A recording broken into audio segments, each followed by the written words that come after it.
广州本地人的饭堂，阿妈俺爷都说是家里面的味道，开了30年的老饭店。各种油腻重口的吃多了，就会很馋这种清淡的粤式家常菜。我阿嬷天天跑来这里吃便饭，道道菜都是属于地道老广味，整个饭店都充斥着粤语。巨无霸炸蛋淋上酸甜料汁，广东人不喝汤的一天是不完美的，是会被妈咪抓着去喝凉茶的。雪梨炖汤清甜的，可下火了，从小到大血液里都流着汤。我妈在旁边露出了满意的表情。最喜欢的一道菜，刚炸出来还有点点脆口，简直就是炸蛋大瀑布，酸酸甜甜就是你心里想的那个味道。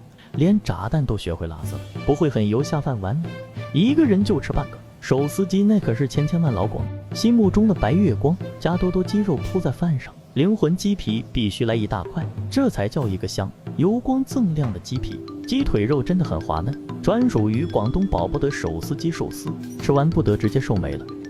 这一口你能想象得到这有多喷香吗？鸡皮完全不油腻，我爱鸡皮，外酥里嫩的炸嫩豆腐，猪肉馅肥瘦搭配适中，还放了点陈皮，要趁热吃。这家店就主打一个环境一般般，味道不一般。是我太饿了吗？这里的米饭好好吃，还好我昨晚喝了凉茶，油炸的一上来，不然我妈都不给我点这道菜。椒盐9度鱼，咸香口非常有锅气，鱼肉也挺嫩，越吃越上瘾啊。沙姜香炒脆肾花，又是一道无敌下饭菜。来吧，就先给你们吃一口。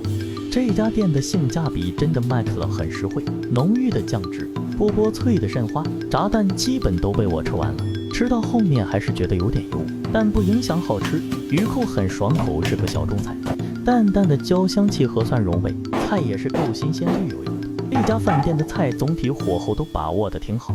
手撕鸡没吃够吧？给大伙再做个更精美的，加一片青椒，看上去更加绿一些。来张大嘴巴，我避开饭点来的，平时真的狠排队。